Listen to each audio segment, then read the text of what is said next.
Assalamualaikum warahmatullahi wabarakatuh. Bismillahirrahmanirrahim. Alhamdulillahi rabbil alamin. Wa bihi nasta'inu ala umurid dunya waddin. Wassalatu wassalamu ala ashrafil anbiya'i wal mursalin Sayyidina Muhammad wa ala alihi wa sahbihi ajma'in.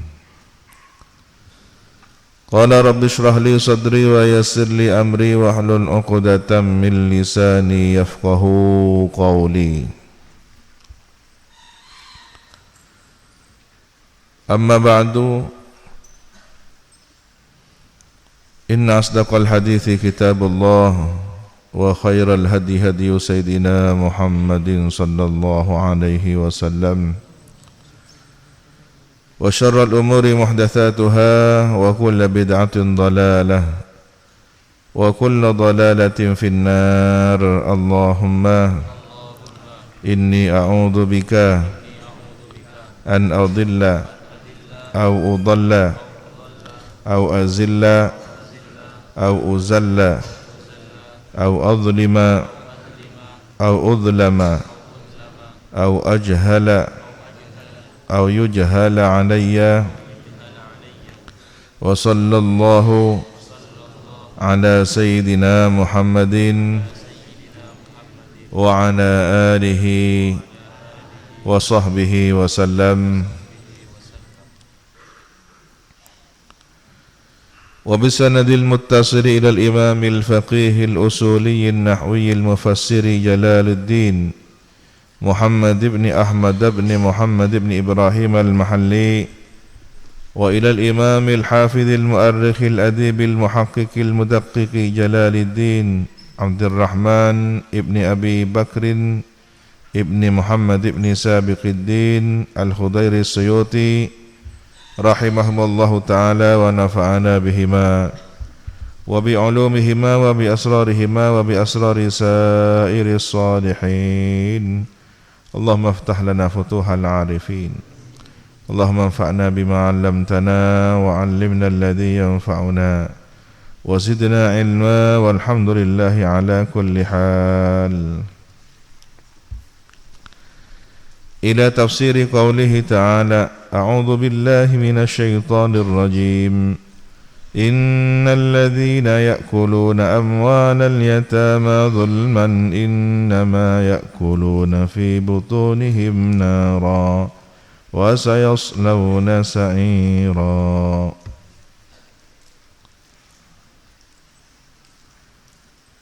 Innal ladzina, sesungguhnya orang-orang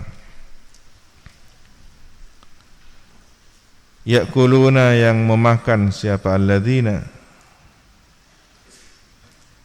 Memakan amwalal yatama, harta benda anak yatim. Zulman, secara zalim, padahal secara zalim, bi ghairi haqqin, dengan tidak benar, tidak dengan cara yang hak. Artinya ada cara yang dibenarkan untuk menggunakan harta anak yatim sebatas hak yang memang diperbolehkan. Lebih dari itu zalim. Innama, hanyalah, yakuluna, makan mereka alladzina, mereka yang makan harta anak yatim itu hanyalah memakan fi butunihim, di dalam perut mereka itu, artinya mala'aha, memenuhi perut mereka, ya. Naron, api neraka. Bagaimana harta benda anak yatim yang dimakan oleh orang yang khianat ini kepada harta anak yatim tersebut, dimakan sendiri tanpa hak, bisa dikatakan makan api neraka? Li'annahu, karena sesungguhnya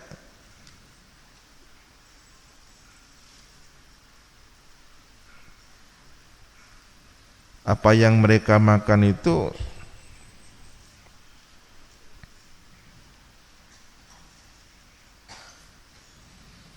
ma yakuluna itu ya'ulu ilaiha, kembali kepada neraka, menjadi sebab terjerumus neraka. Maka pada hakikatnya dia makan api neraka.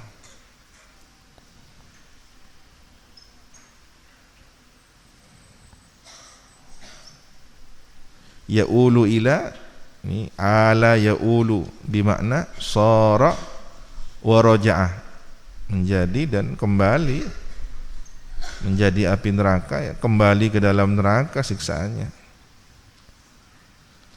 Wa sayaslawna, atau bil bina lil fa'il, wa sayuslawna, wal maf'ul bina maf'ul, yadkhuluna atau yadkhaluna, masuk mereka atau dimasukkan mereka, alladzina ya'kuluna amwalal yatama, sa'iran, ke dalam neraka sa'ir. Apa neraka sa'ir? Naron syadidatan, ini badal dari sa'iran. Sa'iran adalah nyatanya neraka yang sangat pedih, yahtarikuna fiha, yang atau yuhtarakun, dibakar mereka di dalam neraka sa'ir.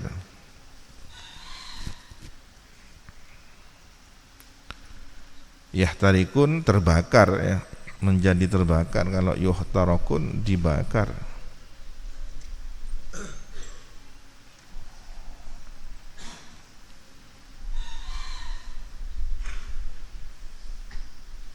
Ini menunjukkan bahwa tingkatan neraka berbeda-beda. Semakin besar tanggungan dosanya, semakin dalam tempat jurang nerakanya. Tingkatan yang ke bawah itu ad-darkul asfal. Kalau surga ad-darajat, tingkatan ke atas. Tapi kalau neraka tingkatan ke bawah, susunannya ke bawah. Seperti apa bentuk susunannya bertingkat ke bawah itu? Allahu a'lam, ya.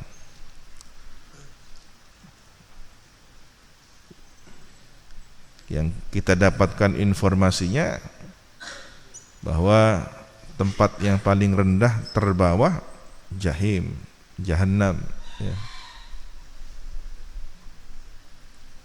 Di sanalah kemudian orang-orang kafir, ya, Fir'aun, Qarun, Harun, siapa? Qarun, Haman, ya, Haman, bukan Harun, Nabi Harun, Haman. 3 serangkai dalam kezaliman ini. Fir'aun dengan diktatornya, karakter ananiyahnya, egosentrisnya, keakuannya. Haman dengan kesombongan arsitekturnya, karya seninya dalam bidang pembangunan. Kemudian Qarun dalam ketamakan, kerakusan harta bendanya. 3 serangkai yang disebut secara bersamaan di dalam Al-Quran. Ini menunjukkan bahwa kezaliman boleh jadi menjadi sistem dalam suatu bangsa, dalam suatu negara, yang dikisahkan bahwa ternyata mereka salah satunya ada yang pernah menjadi orang beriman, menjadi umat Nabi Musa. Qarun, orang yang miskin, didoakan berkah, kaya raya, ternyata menyalahgunakan kekayaannya.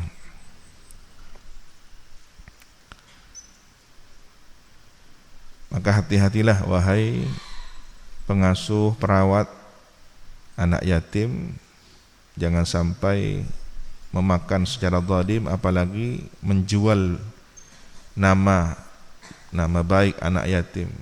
dengan nama yayasan, dengan nama panti asuhan yang kemudian mendapatkan proyek bantuan dan semacamnya dengan cara yang zalim bighairi haqqin. Khawatir termasuk dalam ayat innal ladzina ya'kuluna amwalal yatama zulman innama ya'kuluna fi butunihim nara, yang pada akibat akhirnya wasayaslawna sa'ira. Na'udzubillahi min dzalik. Yusikumullahu fi auladikum al-ayah. Allahu a'lam bissawab. Ini ayat panjang ini ya. Ayat terpanjang membahas tuntas ilmu faraid. Yusikumullahu fi auladikum ini ayat tentang faraid. Butuh waktu tersendiri khusus untuk membahasnya. Sampai ke dari halaman dari ayat 11 ini sampai ayat ke-13 ya.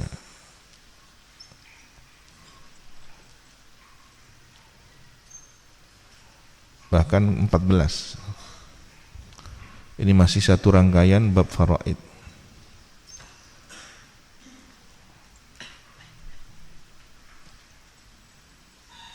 Menunjukkan betapa pentingnya ilmu faraid, dan itu sudah paket standar dari Allah Subhanahu wa taala tentang ukurannya.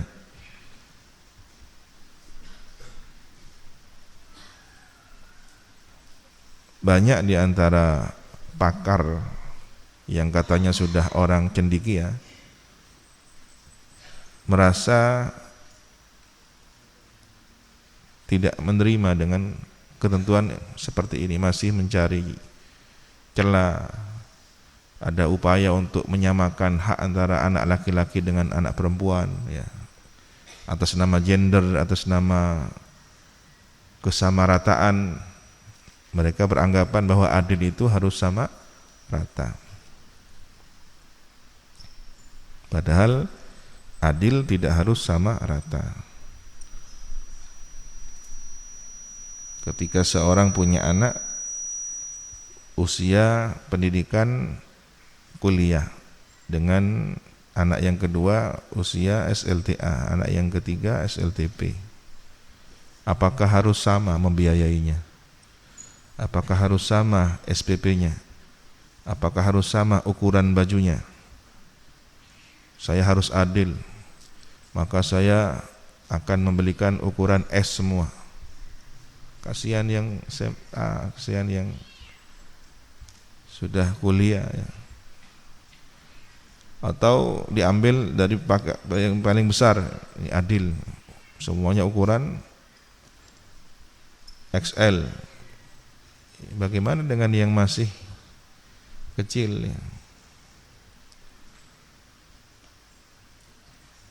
Disinilah kemudian kita mendapatkan satu pencerahan bahwa batasan ukuran dan nilai keadilan bukan atas terbatas akal pikiran kita atau selera nafsu kita atau kecenderungan kita kepada seseorang, tapi kembalilah kepada ketentuan Allah Subhanahu wa taala.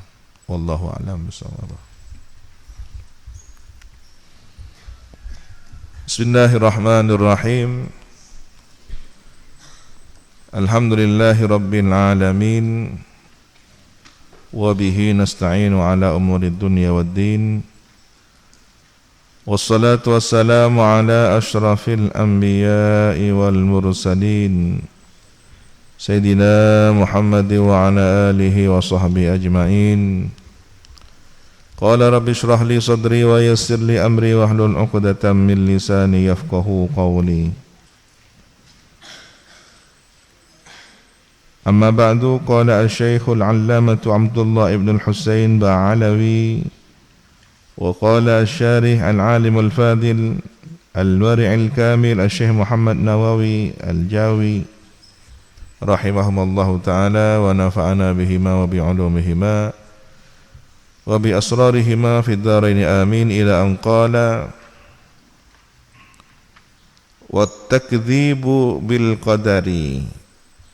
Termasuk maksiatnya hati adalah mendustakan takdir,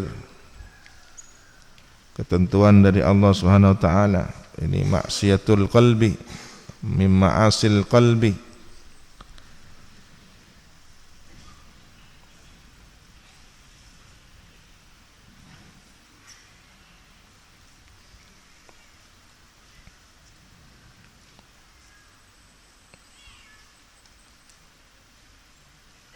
Apa yang sudah ditentukan, diputuskan oleh Allah Subhanahu wa taala kemudian didustakan oleh orang tersebut.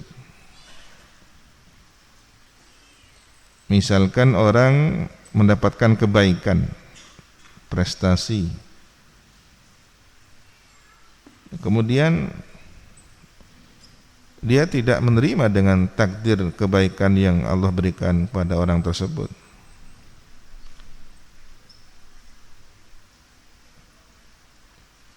Begitu juga hal keburukan, dia tidak terima ketika keburukan menimpa seseorang.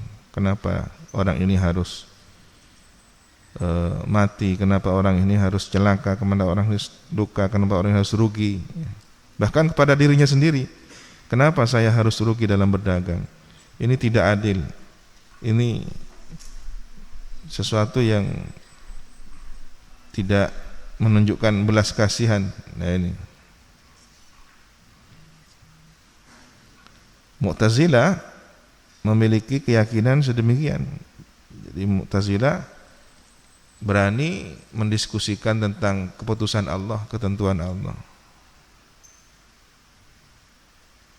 Mereka Mu'tazilah menduga bahwasanya seorang hamba itu mencipta perbuatannya diri sendiri tanpa campur tangan Allah Subhanahu wa taala. Mereka Mu'tazilah mengingkari qadar.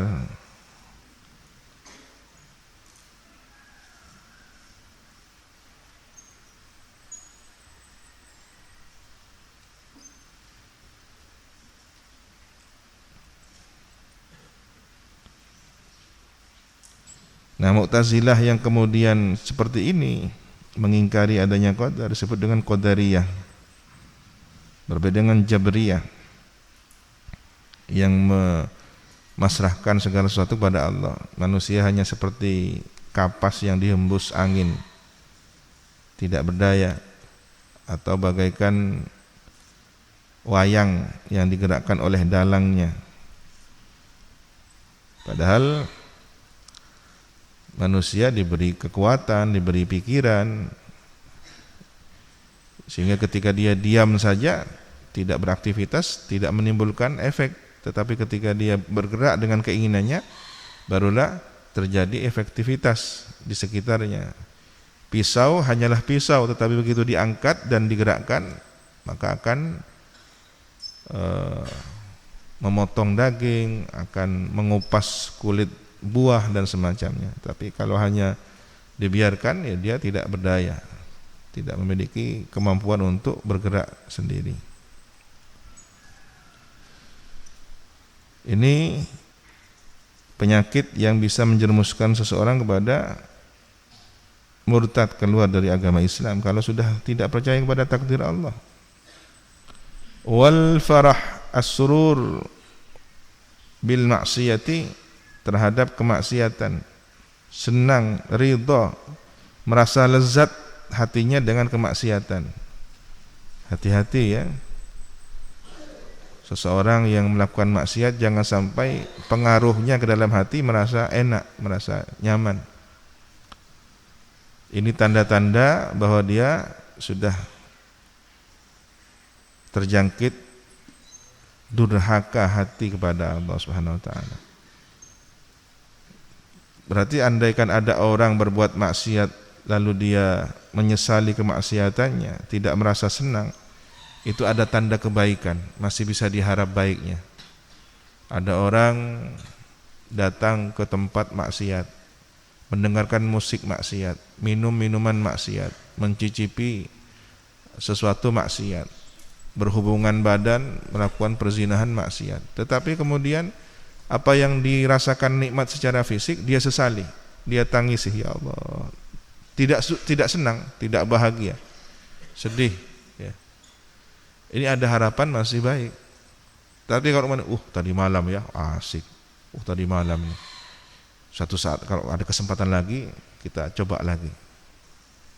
Ketagihan dan senang, menjadi kenangan indah, menjadi kenangan yang dirindukan. Kapan ya punya kesempatan seperti itu lagi? Bila tak ketemu orang wah. Nah, ini hati-hati ya. Merasa bahagia, senang, ridho dan lezat di dalam hatinya terhadap kemaksiatan yang timbul ya. Minhu bil maksiyati minhu, yang timbul dari dirinya itu, au min ghairihi, atau dari orang lain selain dirinya. Bagaimana contohnya timbul dari orang lain? Kalau tadi kan dirinya sendiri yang menikmati, dia nonton perzinahan. Ini kan perbuatan orang lain. Asik ya.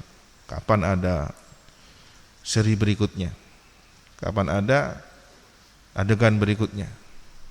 Na'udzubillahi min dzalik. Maka sesali kalau ternyata hati seseorang bahagia dengan kemaksiatannya, tangisi kebahagiaan itu.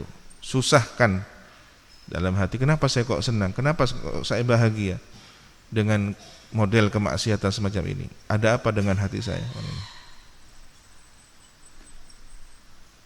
Sementara kadang-kadang ketika orang melihat satu adegan, kapan ya? Kapan dicium? Kapan dibuka? Kapan disentuh? Kapan adegan yang bagian 18 tahun ke atas ini? Dan ini kalau terbiarkan dan berharap terjadinya kemaksiatan, menunggu-nunggu, ridho, senang, lezat hati, ini terjangkit penyakit ma'asil qalbi. Bagaimana dengan orang yang setiap harinya pekerjaannya seperti itu?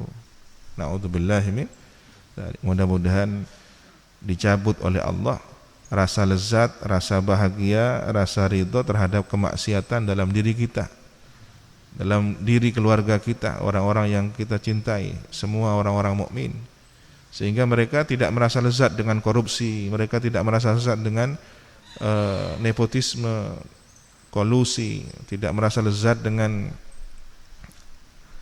merebut sesuatu dengan zalim ya, melakukan kedurhakaan, kezaliman, merasa menang dan hebat di atas penderitaan orang lain.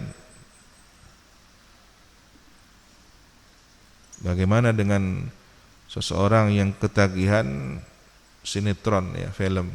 Kadang-kadang alur ceritanya menceritakan tentang perselingkuhan, dan para pemirsanya itu malah mensponsori, malah mendukung. Kapan ya dia itu selingkuh lagi dengan si itu kapan? Kapan dia cerai dengan si itu, menikah dengan yang itu? Dan ini bukan mendidik, tetapi malah menanamkan virus penyakit kemaksiatan dalam hati. Sementara hari ini kita menyaksikan apa yang kita pegang adalah potensi virus, apa yang kita lihat adalah potensi virus, apa yang kita dengar adalah potensi virus kemaksiatan yang mengantarkan kepada al-farah bil maksiyah. Ya, mudah-mudahan kita selamat dari penyakit hati ini. Wal ghadar wa huwa naqdul ahdi. Apa ghadar itu? Tidak menepati janji. Walau bikafirin, meskipun terhadap orang kafir. Tidak apa-apa orang kafir, tidak perlu ditepati janjinya. Tetap itu dosa. Dosanya bukan kepada orang kafir itu, tetapi dosa tidak menepati janjinya. Dan ini berdampak kepada nama baik seorang muslim ya, maka jadi orang Islam jujur kepada siapapun. Tidak apa-apa tidak jujur kepada orang kafir. Jangan-jangan orang kafir itu semakin benci kepada Islam, semakin tidak mau masuk Islam gara-gara perbuatan kaum muslimin yang culas, yang penipu dalam berdagang, dalam berjanji. Dulu para pedagang muslim itu menjadi daya tarik dakwah Islam di tanah Nusantara ini berkat kejujurannya, berkat tepat janjinya. Saya janji jika tidak ada halangan akan mengantarkan barang ini tepat pada hari ini. Begitu sampai pada waktunya datang. Maka orang-orang non-muslim senang berniaga dengan kaum muslimin karena kejujurannya. Dan lambat laun mereka tertarik kepada ajaran Islam. Ini ajaran apa yang indah ya, membuat para penganutnya menjadi orang yang baik, santun, jujur. Tetapi hari ini Islam ditutupi oleh kaum muslimin sendiri.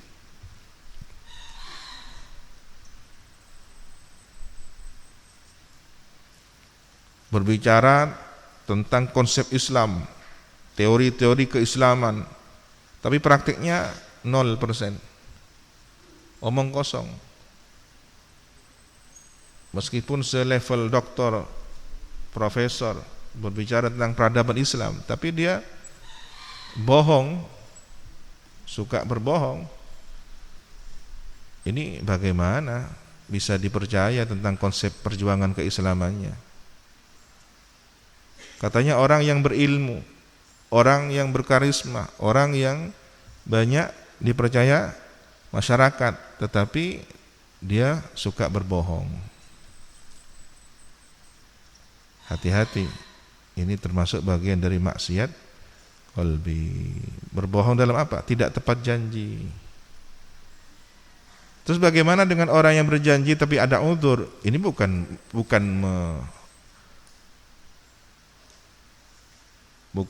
melepas janjinya, bukan al-ghadar, bukan naqdul ahdi, enggak. Tidak dikatakan naqdul ahdi ini. Berbeda dengan orang yang kafir harbi, orang kafir yang memang sedang berperang dengan kaum muslimin. Apa bedanya dengan kafir zimmi atau kafir yang tidak memerangi? Bedanya orang yang kafir harbi memang sedang harus diperangi.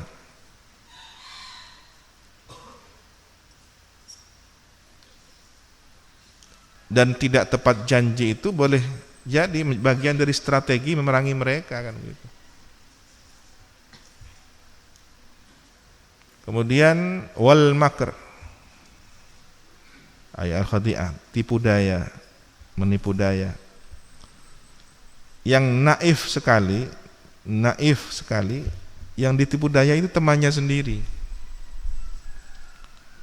Ya, yang ditipu daya itu temannya sendiri. Itu terjadi dalam perniagaan, dalam usaha perseroan, musyarakah, dalam suatu proyek, dalam suatu bisnis, dalam suatu perjalanan travel. Ya, saya antarkan. Sudahlah demikian fasilitasnya ini. Begitu dijalani fasilitasnya tipu daya semua. Dia bayar mahal, sementara fasilitas yang dijanjikan tidak sesuai, hanya mengeruk keuntungan besar. Ini kadang teman sendiri, keluarga sendiri, kadang orang yang selama ini sudah dianggap kepercayaannya melakukan al-makr, khadi'ah, tipu daya. Ini termasuk maksiatnya hati. Kenapa? Dia sudah merencanakan, dia sudah mengatur strategi itu dalam hatinya, dalam batinnya. Nanti begini, tidak apa-apalah kita omongkan sekian, walaupun nanti kenyataannya tidak sama. Kenapa? Ma'li paju. Wa bughdus sahabati, dan membenci sahabat Nabi. Ini yang banyak terjadi pada kelompok yang mereka disebut dengan Syiah ya.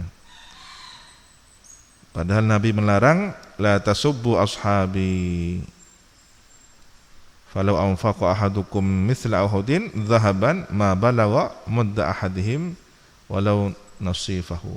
Andaikan seseorang mengeluarkan infak hartanya yang mencapai seperti gunung Uhud berupa emas ya, disedekahkan, diinfakkan, maka pahalanya tidak akan pernah mencapai satu ukuran mud. Berapa on itu dari salah seorang mereka, para sahabat Nabi, bahkan separuhnya pun, sedikit pun ya. Mereka sudah berjuang bersama Nabi, mereka satu barisan dengan Nabi, mereka satu komando dengan Nabi. Maka jasa perjuangan itulah yang kemudian harus dihargai. Mengenai mereka tidak sampai pada level insan kamil, manusia biasa yang ada salah dan lupa, diampuni oleh Allah. Sudah terjadi dan diampuni oleh Allah.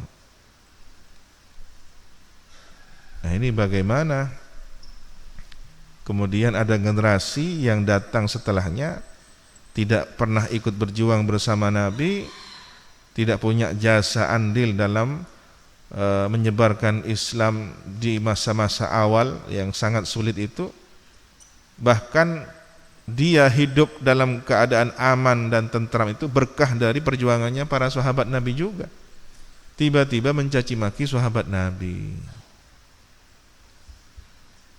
Nah, ini dalam ukuran maksiat hati ya, yang paling besar maksiat hati. Lalu bagaimana dengan orang yang hari ini mencaci maki para pahlawannya, pahlawan, pejuang, tidak menghargai, mencaci maki, mencela. Memang mereka punya kesalahan, mereka punya kekurangan, tetapi kan punya jasa juga. Kalau setiap generasi mencaci pemimpinnya, maka akan lahir pemimpin baru hasil dari caci maki, dan tidak selesai, menjadi mata rantai caci maki. Jadi hentikan, generasi ini harus menghentikan caci maki. Hari ini harus sudah tidak ada lagi membuka aib. Kan penting belajar sejarah, iya, tapi sejarah itu bukan untuk membeberkan aib kesalahan, untuk tidak mengulangi kesalahan yang sama. Dipelajari, diketahui, tidak dalam rangka untuk ditebar menjadi fitnah, gitu ya. Maka kita terima kasih kepada para pemimpin kita dari sejak zaman Bung Karno, Pak Harto, kemudian B.J. Habibie, Gus Dur, Megawati, SBY. Kita harus berterima kasih. Maka pemimpin yang saat ini kita doakan baik, Pak Jokowi, dengan segala kekurangannya kita doakan baik, bukan dicela, bukan didoakan buruknya ya. Kalau kemudian ada rakyat mendoakan buruk kepada pemimpinnya, akibatnya adalah kita semua. Seperti orang sedang mengoreksi bangunan. Ini bangunan cocok ini, lalu dia sodok-sodok, dia bongkar-bongkar, ternyata ambruk semua. Siapa yang kena? Orang yang katanya mau memperbaiki itu kena juga. Berbeda dengan orang yang berdoa, ya Allah, perbaiki ya Allah. Sama dengan orang yang memperbaiki. Oh, ini perlu pengecoran ulang, yang sebelah sana perlu pengecoran ulang. Ini perlu ada ditempel baru, ini dicat. Maka yang merasakan manfaatnya semua. Ya, mudah-mudahan kita diberi kecerdasan untuk berdoa baik kepada pemimpin, tidak berdoa buruk pada pemimpin. Wal al, dan mencaci maki keluarga Nabi. Kelompok satunya mencaci maki sahabat, kelompok satunya mencaci maki keluarga Nabi. Ya. Ada yang tidak percaya bahwa Nabi punya ahlul bait. Dianggapnya setelah Nabi sudah tidak ada lagi, karena Siti Fatimah perempuan. Tidak percaya dengan hadis bahwa Sayyidina Hasan dan Sayyidina Husain ini intisabnya, nasabnya pada baginda Rasulullah sallallahu alaihi wasallam. Maka anak keturunan Sayyidina Hasan dan Sayyidina Husain ke bawah adalah bernasab pada baginda Nabi Muhammad sallallahu alaihi wasallam. Dan itu bagian dari rahasia Allah. Kenapa kemudian ada keistimewaan pada jalur wanita? Itu pun hanya satu, Siti Fatimah Az-Zahra Ummul Arifin. Setelah itu sudah tidak ada. Nah, kalau kemudian ada orang tidak percaya kepada ahlul bait, mencaci maki ahlul bait, Terus bagaimana dengan ahlul bait yang sedang terjerumus atau sedang tergelincir atau terkena noda? Bersihkan nodanya, hormati pribadinya ya. Seperti ada seorang habib kakinya terkena teletong atau tamancok misalkan ya.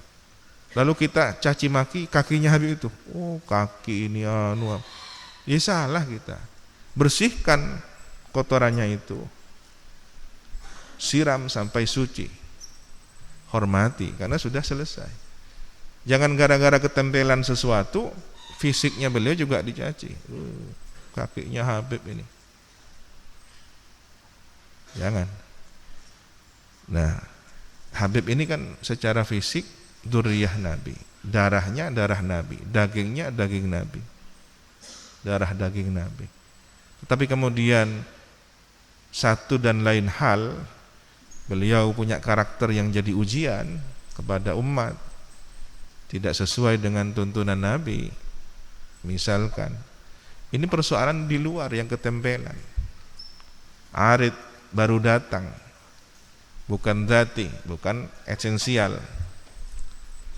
Maka pilahlah, ini akhlaknya memang tidak sesuai, tetapi kan pribadinya dalam bentuk fisik dan darah dagingnya itu adalah orang mulia. Maka bersihkanlah sesuatu yang menempel ini, mutanajjis yang baru datang ini, sucikanlah sosok beliau menjadi orang yang mulia. Begitu kewajiban umat. Maka Nabi wanti-wanti, Nabi mewaspadai, ingat ya, hati-hati kalian kepada dzurriyyahku, kepada keturunanku, jangan sampai kemudian mencaci maki, dan nanti pada akhirnya mencaci maki leluhurnya.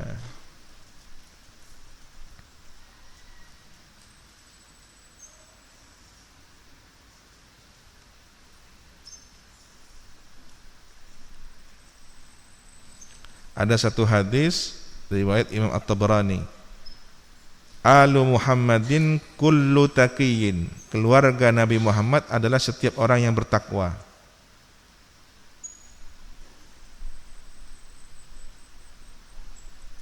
Nah, kalau kemudian di sini menjadi umum ya, bahwa yang dimaksud dengan mencaci maki keluarga Nabi tidak hanya yang nasabnya kepada Nabi, darah dagingnya, silsilahnya kepada Nabi, tetapi orang yang bertakwa itu adalah keluarga Nabi. Hati-hati kita jangan sampai mencaci maki orang yang bertakwa.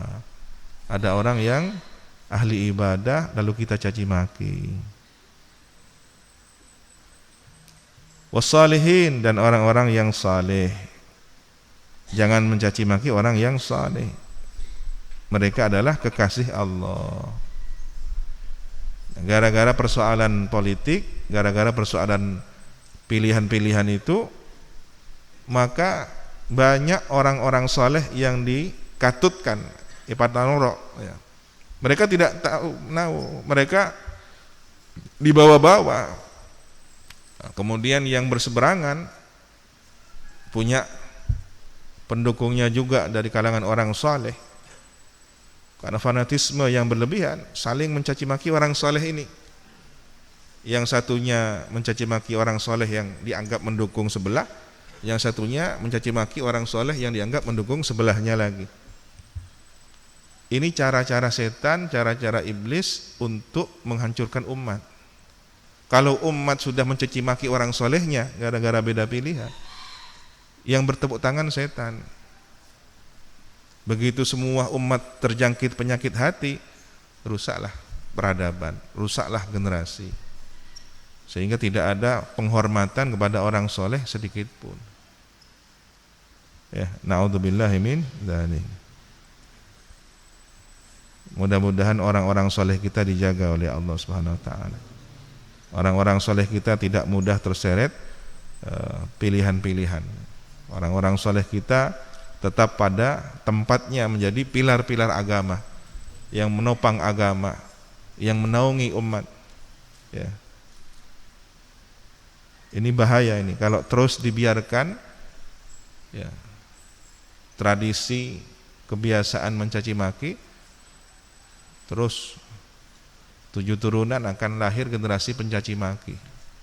Bukankah di masa lalu pernah terjadi di atas mihrab mimbar Jumat, di atas mimbar, ya bukan mihrab, di atas mimbar Jumat mencaci maki sahabat Nabi, tetapi alhamdulillah pertolongan Allah terjadi, justru lahirlah dari dalam dinasti tersebut yang membela, meluruskan, memperbaiki. Khalifah Umar bin Abdul Aziz, sehingga caci maki di atas mimbar Jumat itu kepada Sayyidina Ali bin Abi Thalib ditiadakan. Ini persoalan politik. Kita punya pengalaman, umat Islam ini punya pengalaman pahit masa lalu yang jangan terulang lagi hari ini. Ya, naudzubillahi min dzalik. Mari kita bacakan Fatihah, mudah-mudahan segera usai, dihentikan tradisi caci maki terutama di musim pemilu-pemilu semacam ini ya, terhadap orang-orang soleh di kalangan kita. Al-Fatihah.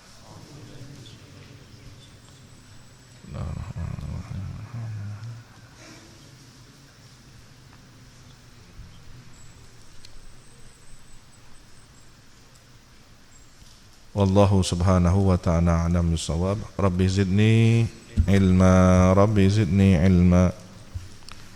Subhanakallahumma wa bihamdika asyhadu an la ilaha illa anta astaghfiruka wa atubu ilaik. Wa sallallahu ala sayyidina Muhammadin wa ala alihi wa sahbihi wa sallam. Walhamdulillahi rabbil alamin. Assalamualaikum warahmatullahi wabarakatuh. Tawakkalu ala Allah, la hawla